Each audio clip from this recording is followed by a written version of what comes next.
Assalamualaikum warahmatullahi wabarakatuh. Selamat datang kepada seluruh mahasiswa. Kali ini dalam perkuliahan kita pengantar ilmu administrasi publik. Berjumpa kembali dengan saya Wahib Asyahri selaku dosen pengampu mata kuliah ini. Nah, diharapkan kepada seluruh mahasiswa untuk dapat menyimak materi ini dari awal sampai akhir dengan baik sehingga dapat memahami materi ini dengan baik. Baik, mari kita mulai. Bismillah. Baik, mahasiswa sekalian, pada pertemuan ketiga di mata kuliah pengantar ilmu administrasi publik yang terdiri dari 3 SKS, kita akan membahas tentang sejarah dan perkembangan ilmu administrasi publik. Kita mulai dari yang pertama tentang sejarah pertumbuhan administrasi publik. Ilmu sosial dapat dibedakan antara ilmu pengetahuan murni atau pure science dengan ilmu yang terapan atau praktik atau applied science ataupun seni art. Ilmu pengetahuan murni bertujuan untuk membentuk dan mengembangkan ilmu secara abstrak, yaitu meningkatkan derajat atau mutunya. Ilmu pengetahuan terapan atau praktik bertujuan untuk mempergunakan dan menerapkan ilmu pengetahuan tersebut di dalam masyarakat dengan maksud membantu dalam memecahkan masalah-masalah yang dihadapi atau digunakan oleh orang dalam berpraktik ataupun bekerja di masyarakat. Berdasarkan penggolongan ilmu sosial tersebut, ilmu administrasi termasuk ke dalam golongan yang mana? Nah, Dwight Waldo mengatakan dewasa ini telah diakui umum administrasi publik itu adalah seni dan juga ilmu. Dari pemahaman ini, administrasi memiliki dua segi, yaitu segi seni, praktik, dan segi ilmu. Untuk mengetahui gambaran dua hal tersebut, kita perlu menelusuri sejarah perkembangan pemikiran administrasi baik dari sebagai seni maupun ilmu. Pentingnya kita mempelajari tentang sejarah administrasi ialah untuk memperoleh gambaran antara lain satu, bagaimana prinsip-prinsip administrasi meskipun ia secara sederhana telah dilaksanakan oleh manusia pada zaman purba melalui keterampilannya yaitu seni untuk memenuhi kebutuhan hidupnya. Yang kedua, bagaimana peradaban kuno masa prasejarah tersebut telah memberikan kontribusi awal munculnya kesadaran manusia untuk melakukan kerjasama dalam rangka memenuhi keinginan atau tujuannya. Dan yang ketiga, prinsip administrasi apa yang dikembangkan oleh manusia di masa prasejarah dan apakah prinsip tersebut tetap relevan di masa kini. 4. Dengan mengetahui arah perkembangan pemikiran administrasi, tentu kita dapat mengembangkan pemikiran administrasi di masa mendatang agar tetap sesuai dengan dinamika perkembangan masyarakat yang semakin modern. Dan terakhir, agar para mahasiswa mengetahui bahwa teori atau konsep administrasi yang mereka pelajari, yang dipelajari sekarang, berawal dari proses panjang sejak manusia berada di dunia. Alfred Lepkowski membagi fase perkembangan administrasi sebagai seni menjadi 3 fase. Yang pertama, fase prasejarah yang berakhir pada tahun 1 Masehi. Yang kedua, fase sejarah yang berakhir pada tahun 1886 Masehi. Dan yang terakhir, fase modern, yaitu sejak tahun 1886 sampai sekarang. Fase prasejarah. Istilah prasejarah dapat kita gunakan untuk merujuk kepada masa di mana catatan sejarah yang tertulis belum tersedia. Jadi, sejarah administrasi adalah cerita tentang asal-usul administrasi yang benar-benar terjadi pada masa lampau dan kebenarannya serta penyusunnya menggunakan persyaratan ilmiah. Dengan bukti-bukti sejarah tersebut dapat ditelaah dan dianalisis secara ilmiah sehingga mudah dilacak serta diketahui bahwa pada tahap prasejarah ini administrasi sudah berkembang dengan baik, meskipun mungkin secara tidak sadar. Masyarakat purba telah menjalankan roda administrasi sebagaimana apa yang sekarang disebut sebagai prinsip-prinsip administrasi.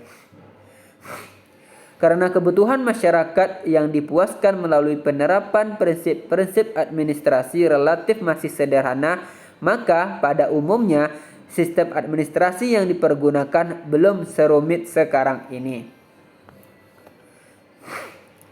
Kita masuk kepada zaman Mesopotamia. Mesopotamia meliputi Irak pada masa sekarang. Merupakan wilayah yang terletak antara dua sungai, yaitu Sungai Tigris dan Efrat, yang terbentang dari kaki bukit Taurus Armenia di utara sampai ke Teluk Persia. Bangsa Sumeria yang diduga telah menciptakan membuka Mesopotamia yang pada mulanya berupa rawa-rawa menjadi pusat peradaban dan mengembangkan kebudayaan irigasi pada masa Chalcolithic atau Obsidian yang dimulai pada 4000 sebelum Masehi. Pendudukan tanah genting lembah Sungai Tigris Efrat ini merupakan prestasi kekuasaan kolektif manusia yang melahirkan peradaban. Mula-mulanya mereka hidup berburu, kemudian mulai mengendalikan banjir. Untuk memanfaatkan tanah genting sungai kembar Tigris Efrat tersebut, manusia harus menggunakan teknik irigasi. Caranya dengan membuat benteng tanah, terowongan, dan saluran untuk meluruskan aliran sungai. Fungsinya sebagai saluran pengairan yang menjadi tulang punggung pertanian di daerah Mesopotamia. Tentu, dalam pembangunan irigasi tersebut dibutuhkan kerjasama lebih banyak manusia. Selain itu, membutuhkan perencanaan yang matang, pengorganisasian, dan pengendalian yang baik. Pertanda peradaban bangsa Sumeria yang telah tinggi dapat dilihat dari peninggalan budayanya, seperti kuil untuk pemujaan yang disebut zigurat. Zigurat berasal dari kata zagaru, artinya bangunan tinggi seperti gunung, karena merupakan menara bertingkat yang makin lama semakin kecil. Pada masing-masing puncak zigurat berdiri kuil atau tempat suci sebagai tempat memimpin dewa atau dewa-dewa kota. Nah, kita masuk kepada zaman Babilonia.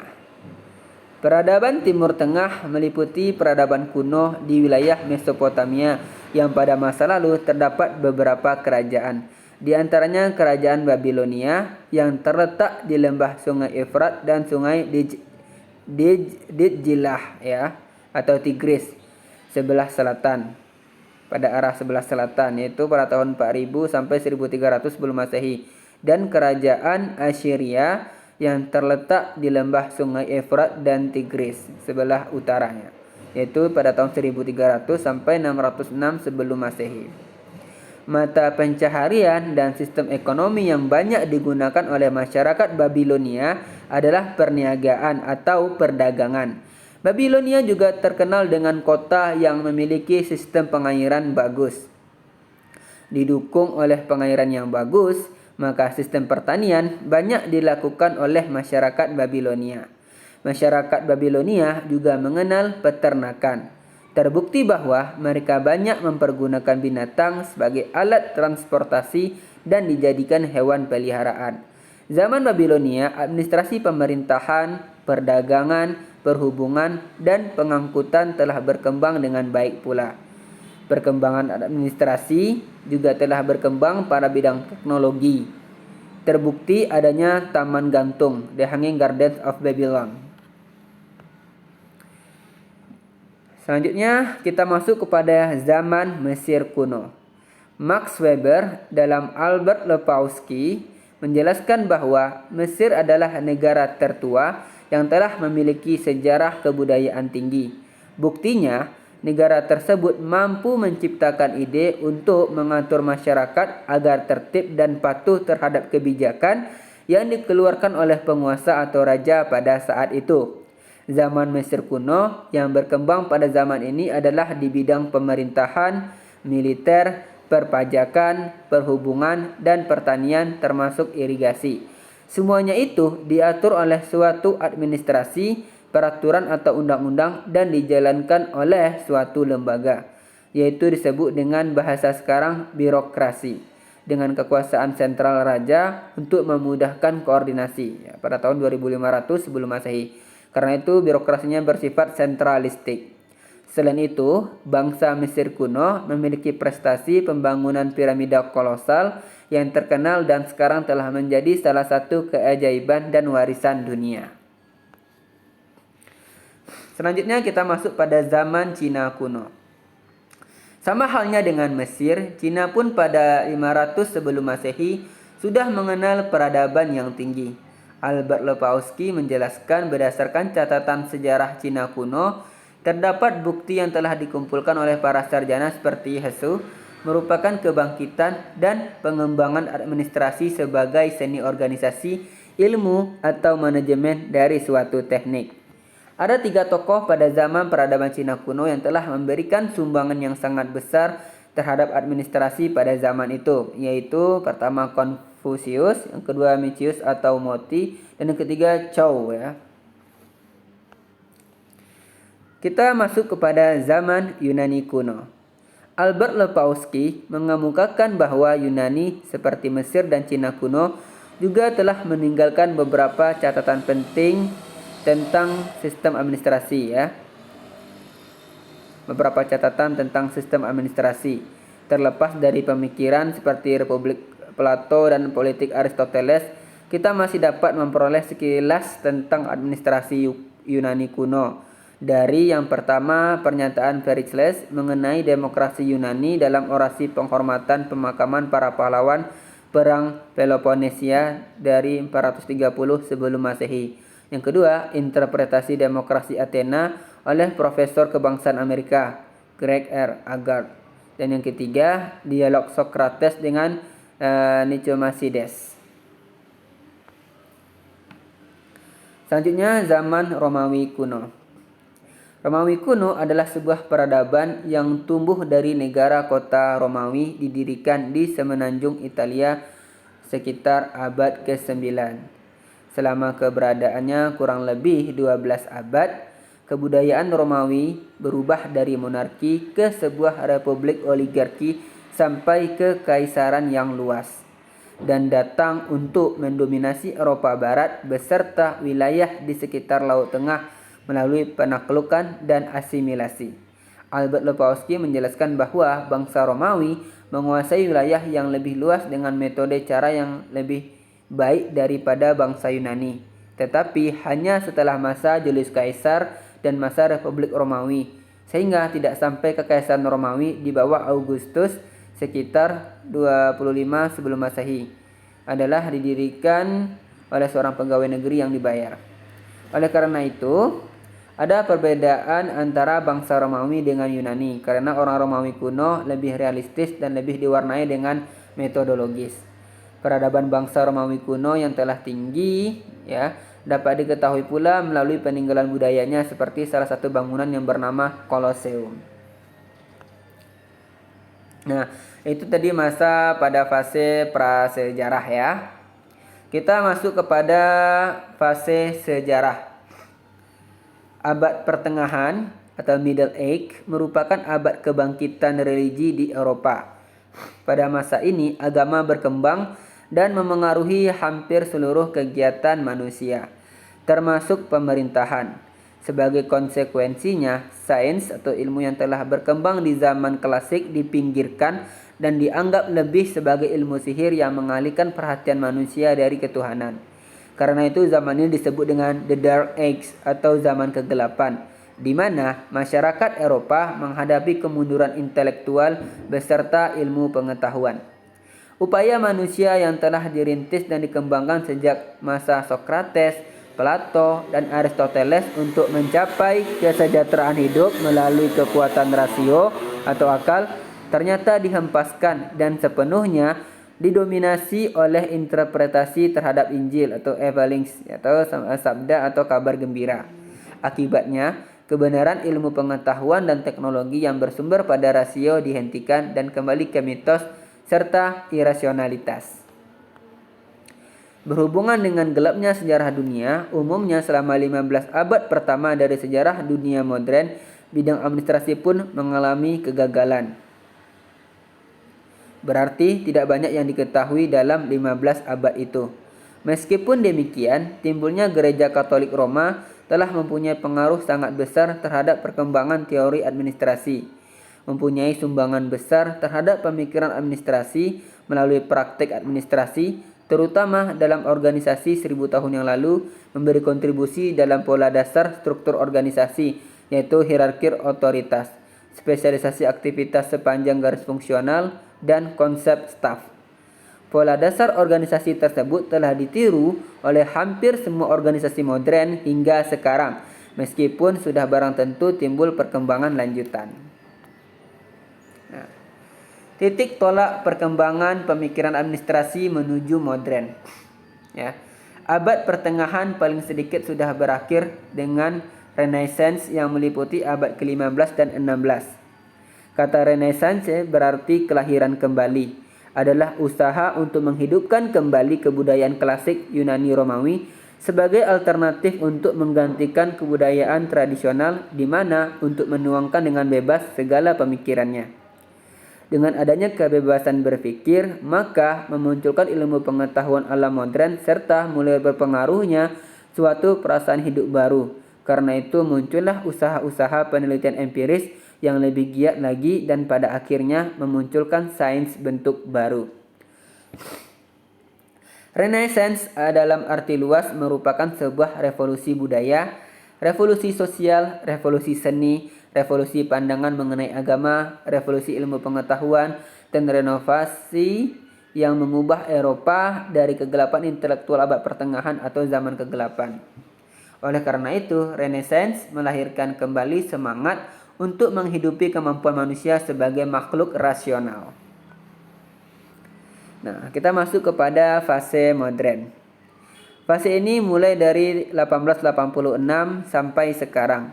Yang kemudian pada fase ini juga terdapat suatu perkembangan penting di bidang administrasi, yaitu A merupakan batas atau akhir dari status administrasi sebagai seni atau praktik, ya. Yang kedua, administrasi mulai masuk era modern, yaitu selain sebagai seni juga berkembang ke arah perkembangan menjadi salah satu cabang ilmu pengetahuan sosial. Nah, pemicu yang mempercepat perkembangan administrasi sebagai salah satu cabang ilmu pengetahuan sosial setidaknya ada dua hal, yaitu yang pertama, munculnya revolusi industri di Inggris, yang kedua, munculnya perusahaan-perusahaan besar di Amerika Serikat, memerlukan tata kelola baru, mencangkup administrasi, organisasi, dan manajemen yang sebelumnya perkembangannya begitu lambat dibandingkan dengan perusahaan dan industri.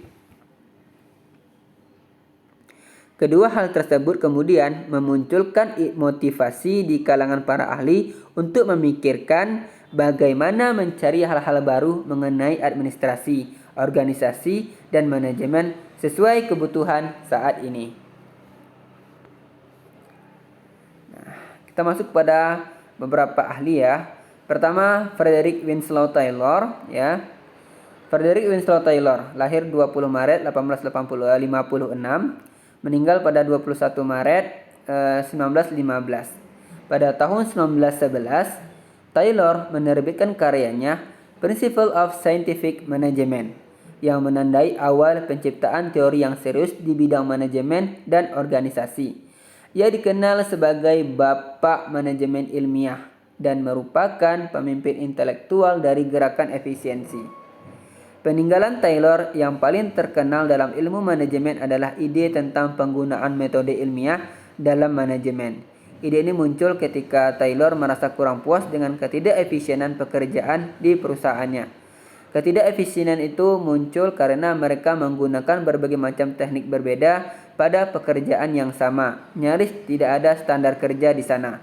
Kemudian Taylor selama 20 tahun berusaha keras mengoreksi keadaan tersebut dengan menerapkan metode ilmiah untuk menemukan sebuah teknik terbaik dalam menyelesaikan tiap-tiap pekerjaan. Taylor membuat sebuah pedoman yang jelas tentang cara meningkatkan efisiensi produk, yaitu yang pertama, penggantian suatu metode bagi tiap-tiap unsur pekerjaan seseorang yang akan menggantikan metode lama yang ditentukan secara ilmiah, artinya menghilangkan sistem coba-coba. Yang kedua, melakukan seleksi dan pelatihan para pekerja tersebut secara ilmiah. Yang ketiga, bekerja sama secara sungguh-sungguh antar manajemen dengan para pekerja untuk menjamin bahwa semua pekerjaan dilaksanakan dengan metode yang telah dikembangkan sebelumnya. Dan yang keempat, pembagian pekerjaan dan tanggung jawab secara lebih merata di antara manajer dan para pekerja, yaitu pihak pertama sebagai perencana dan supervisi, sedangkan yang kedua sebagai pelaksana. Kita masuk pada ahli yang kedua adalah Henry Fayol. Henry Fayol adalah seorang teoris manajemen atau administrasi asal Perancis. Menurut Roux dan Beers, bahwa Fayol adalah salah satu kontributor yang paling berpengaruh dalam konsep manajemen atau ilmu administrasi modern. Peninggalan Fayol yang paling terkenal adalah tentang 5 fungsi utama manajemen atau function of management, yaitu 1. Planning, perencanaan adalah kegiatan-kegiatan penetapan rencana yang dapat dicapai organisasi. Yang kedua, organizing atau pengorganisasian adalah kegiatan memobilisasikan sumber-sumber daya manusia dan material organisasi. Yang ketiga, commanding atau kepemimpinan adalah kegiatan memotivasi dan mempengaruhi para pekerja dalam melaksanakan pekerjaannya. Yang keempat ada coordinating atau koordinasi adalah kegiatan menyerahkan sumber daya dan kegiatan-kegiatan organisasi. Dan yang terakhir, controlling atau pengawasan adalah kegiatan memonitor apakah rencana sudah dilakukan dengan sesuai dengan rencana yang telah ditetapkan sebelumnya. Menurut Fayol, praktik manajemen dapat dikelompokkan ke dalam beberapa pola yang dapat diidentifikasi dan dianalisis. Dan selanjutnya, analisis tersebut dapat dipelajari oleh manajer lain atau calon manajer ya. Karena itu, menurut Fremont Eckhart dan James Rosenzweig, Henry Fayol dijuluki sebagai bapak teori manajemen. Orang-orang memahami Fayol sebagai teori manajemen dikarenakan karya aslinya Administration Industrielle et Generale yang diterjemahkan ke dalam bahasa Inggris General and Industrial Management. Ilmu manajemen berkembang di negara-negara Anglo-Saxon, sedangkan ilmu administrasi berkembang di negara-negara kontinental. Pada perkembangan selanjutnya, terdapat istilah tata usaha yang dipahami lewat bahasa Belanda sebagai administrasi yang merupakan bagian dari ilmu administrasi itu sendiri. Menurut Frisch and Oates, Stephen V. Robbins, Fremont Eckhart, dan James Rosenzweig, Fayol mengusulkan 14 prinsip manajemen yang dapat digunakan secara universal, yaitu yang pertama, division of work atau pembagian kerja, yang kedua, authority and responsibility atau wewenang dan tanggung jawab, yang ketiga, disiplin, yang keempat, unity of command atau kesatuan perintah, yang kelima, unity of direction atau kesatuan pengarahan, yang keenam, subordination of individual interest to the general interest, yaitu mengutamakan kepentingan organisasi di atas kepentingan sendiri.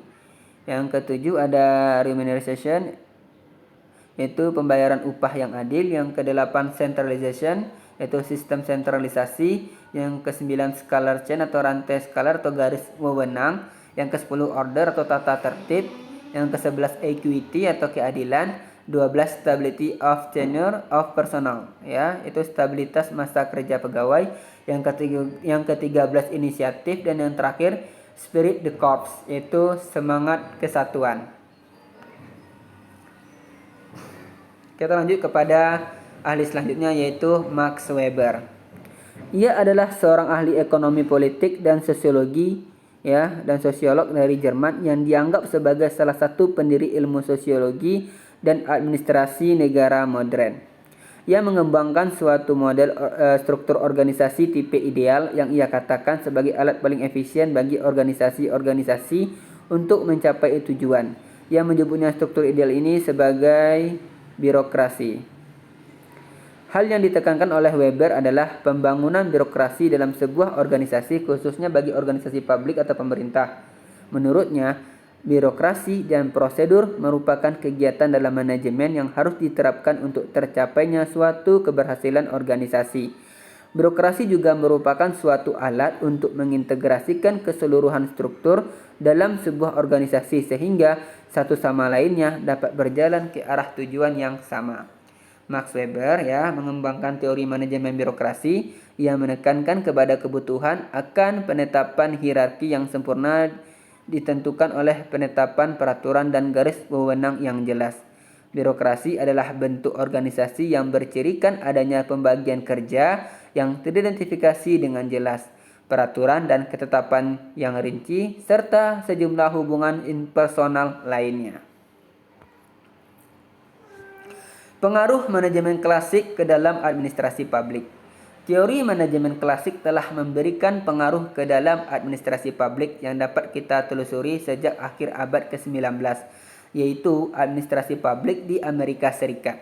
Oleh karena itu, administrasi publik sebagai suatu disiplin muncul pertama kali dalam literatur Amerika Serikat. Ketertarikan para cendekiawan Amerika Serikat terhadap administrasi publik yakni ketika dihadapkan pada realitas bahwa dalam praktik rekrutmen pegawai pada instansi pemerintah lebih diwarnai oleh spoil system ketimbang merit system. Kondisi sistem kepegawaian semacam itulah yang telah memunculkan reaksi ketidakpuasan dari para pemimpin sipil dan cendekiawan pada perguruan tinggi. Orang pertama yang memberikan reaksi terhadap kondisi tersebut ialah Wilson, Goodenough, Leonard Dwight, Taylor, dan Willoughby. Semuanya memiliki pengaruh besar pada pengembangan ilmu administrasi publik. Kontribusi ide Wilson yang terkenal terhadap perkembangan ilmu administrasi adalah pemisahan antara politik dan administrasi publik. Perlunya efisiensi dalam mengelola pemerintahan dan menerapkan merit system dengan memisahkan urusan politik dari urusan pelayanan publik. Menganjurkan diadopsinya prinsip-prinsip yang diterapkan oleh organisasi bisnis. The field of administration is the field of business, yaitu memperbaiki organisasi pemerintah, meningkatkan kualitas aparatur pemerintah, dan memperbaiki metode-metode pemerintah menjadi lebih bersifat bisnis. Oleh karena itu, Wilson dipandang sebagai bapak pendiri administrasi publik disiplin ilmu. Leonard Dwight menyatakan dengan tegas bahwa politik seharusnya tidak ikut mencampuri administrasi dan administrasi publik harus bersifat studi ilmiah yang bersifat bebas nilai. Selain itu, ia mengusulkan manajemen sebagai materi khusus bagi administrasi publik seperti sistem pengadaan, ujian, klasifikasi, promosi, disiplin, dan pensiunan pegawai agar diatur dalam suatu manajemen dalam mencapai tujuan negara. Kontribusi Goodenough adalah dengan Goodenough menerbitkan buku yang oleh para ahli administrasi publik merupakan proklamasi secara resmi terhadap lahirnya ilmu administrasi publik yang memisahkan diri dari induknya yaitu ilmu politik. Politik menurut Goodenough harus berhubungan dengan kebijakan atau berbagai masalah yang berhubungan dengan tujuan negara. Sedangkan administrasi harus berkaitan dengan pelaksanaan kebijakan-kebijakan tersebut. Selanjutnya, Willoughby berpendapat bahwa administrasi publik memiliki aspek universal yang bisa diaplikasikan di seluruh cabang pemerintahan. Pengaruh manajemen klasik paling dominan dalam administrasi publik adalah diterbitkannya karya Gulick dan Ulrich, yaitu Papers on the Science of Administration pada 1937, di mana Gulick mengajukan 7 prinsip administrasi yang seharusnya dilakukan oleh kepala eksekutif dalam diagram singkat post the court, yaitu planning, perencanaan, organizing, pengorganisasian, staffing atau penataan staff, direction atau pengarahan, coordinating, koordinasi, reporting atau pelaporan, dan budgeting atau penganggaran. Nah, itu tadi materi kita ya pada pertemuan ketiga ini. Nah, silakan mahasiswa mencari sumber literatur ya, referensi lain dari buku, artikel ilmiah, jurnal, dan lain sebagainya yang bisa menambah materi ya, sehingga menambah khazanah wawasan pengetahuan semuanya. Baik, demikian dari saya Wahib Asyahri. Salah dan khilaf saya mohon maaf. Saya akhiri. Assalamualaikum warahmatullahi wabarakatuh. Terima kasih.